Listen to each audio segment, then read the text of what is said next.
Sir नमस्कार, आपका हमारे स्टूडियो में स्वागत है। सर आप बिरहा महासंघ के राष्ट्रीय अध्यक्ष हैं जी। इस नाते मेरे मन में एक ख्याल आया और मैं काफ़ी दिनों से पूछने वाला था, लेकिन वो दिन आ ही गया कि आज मुझे पूछना पड़ा आपसे। पूछिए। जी सर, होली का दिन आ रहा है। जी जी। तो इस पे काफ़ी कलाकार, आप भी जानते होंगे सर कि काफ़ी कलाकार लोग होली गीत गा रहे हैं। आप गाने वाले हैं कि नहीं होली गीत? अभी आया नहीं आपका। देखिए, बड़ा सही सवाल आपने किया। जो कलाकार होली गा रहे हैं जी, मैं सुन रहा हूँ, देखता हूँ यूट्यूब पर, उन कलाकारों को होली के बारे में पता नहीं है। होली पिछड़े समाज को, भारत के मूल निवासियों को मनाना महापाप है। क्यों? होली त्योहार हम लोगों के लिए नहीं बना है। सर मैं भी तो होली मनाता हूँ। मेरे त्योहार का मतलब समझते हैं? त्योहार का मतलब समझते हैं? त्योहार किसे कहते हैं? सुनिए, पहले व्याख्या करिए। त्योहार का मतलब ये दो अक्षरों से मिला के बना है। त्यों माने तुम, हार माने पराजय। इसे त्योहार कहा जाता है जी। और मनवादियों ने इसे बनाया कि जहां पिछड़े समाज के पुरखे हार गए हैं, उनका वध कर दिया गया है, उन्हें खत्म कर दिया गया है, उसे एक त्योहार के रूप में पिछड़े समाज पर थोप दिया गया। अभी होली आई है ना जी। होली में क्यों नहीं गाता हूं? हमारे समाज के कलाकार जो हैं जी, जो पिछड़े समाज के जितने भी कलाकार हैं वो होली गाते हैं, जानते हैं? सारा रारा। हाँ, समझे आप कि नहीं? जी, वो तो मुख्य रहता है, लोग जरूर बोलते हैं उसको। पंडित जी लोगन के द्वारे जब होली होती है जी, तो वो कहना कि होली खेला रघुबीरा अवध में जी, समझला। और यहाँ जब पिछड़े समाज के दरवाजे पर वही पंडित जी पहुंचते तो कहते कि आओ रे बाबा बोलावन है, आओ रे जी। ऐसा क्यों है? हमारे समाज के लोग होली के बारे में समझते नहीं हैं।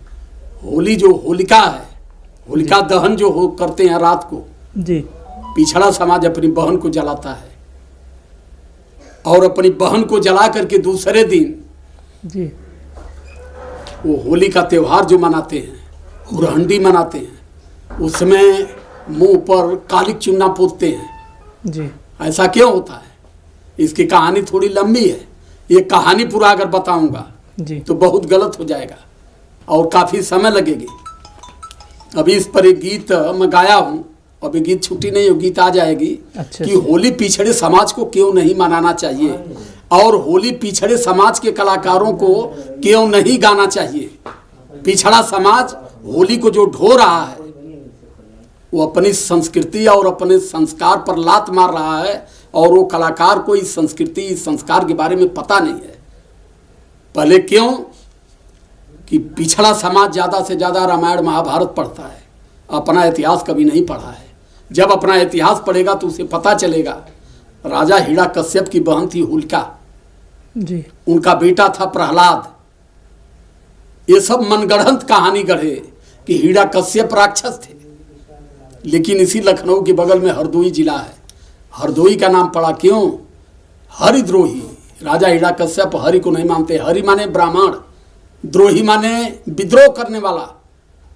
राजा हिरण्यकश्यप की गलती थी कि मेरे यहाँ ब्राह्मणों का पाखंड नहीं चलेगा, तो राजा हिरण्यकश्यप को खत्म करने के लिए उनके बेटे प्रहलाद को फोड़े और प्रहलाद को नशेड़ी भंगेड़ी जुआरी शराबी बना दिए और राजा तंग आकर के हिरण्यकश्यप जी प्रहलाद को भगा दिए घर से।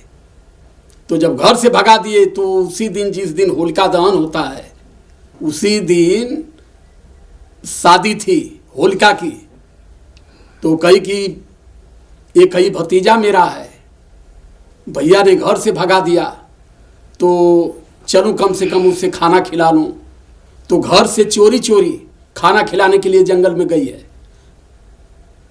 और 7 ब्राह्मण पुत्र दारू के नशे में धुत, और प्रहलाद भी दारू पिया हुआ था। इसे पढ़ेंगे तो इसे आपको मिलेगा। सच्ची रामायण का अध्ययन करिए, अपने सच्चे इतिहास को खोजिए। ब्राह्मण पुत्रों ने उसके साथ बलात्कार किया। बलात्कार करने के बाद में जो भी मिला, उसी रात को होलिका को सब फूके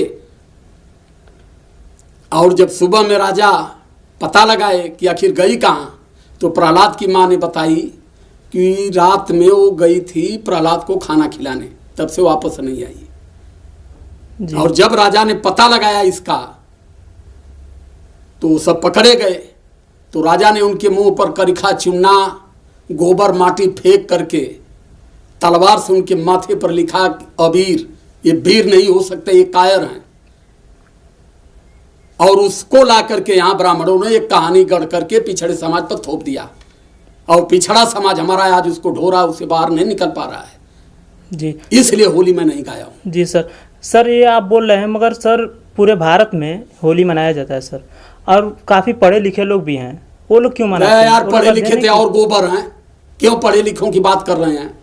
बाबा साहब आगरा की मीटिंग में फूट फूट करके रोए थे कि मैंने जिस शिक्षा के लिए इतनी बड़ा संघर्ष जो बातें सर मुझे सुनो, मुझे धोखा सिर्फ पढ़े लिखे लोगों ने दिया, जो पढ़ा लिखा नहीं है उससे मेरी शिकायत नहीं जो है। बातें आप सर बोल रहे हैं उन लोग भी दिमाग में और फिर वो पढ़े नहीं आए तो हम क्या करें? जो पढ़ेगा नहीं, जो नहीं पढ़ेगा वो क्या जानेगा? जो अध्ययन करेगा अपने समाज के लिए, अपने त्योहार के लिए, वो न जान पाएगा इसको। तो ये चीज है, मैं यही चीज बार बार कहता हूं अपने समाज को कि अपने इतिहास को पढ़ो, अपने इतिहास को आप जानो। और अपने इतिहास को जब तक आप नहीं जान पाओगे तब तक जीवन में कभी मनवाद की लड़ाई नहीं लड़ पाओगे और ना ही कभी भारत के हुक्मरान आप बन पाओगे। अगर भारत का सत्ता अपने हाथ में लेना चाहते हैं तो पहले इस पाखंड को त्यागना पड़ेगा। जब तक आप पाखंड नहीं त्यागोगे तब तक अपने मूल भौत अधिकार से आप हजारों कोस दूर रहोगे और आने वाली समय नहीं समझ पाए जी सर। तो बहुत कम समय ऐसी है, फिर 1000 साल पीछे जो गले में मटकी थी उससे भी बुरी गति होने जा रही है। अगर मेरी बात समझ में नहीं बैठी तो बहुत बहुत धन्यवाद ये पूछने के लिए आपको। धन्यवाद सर।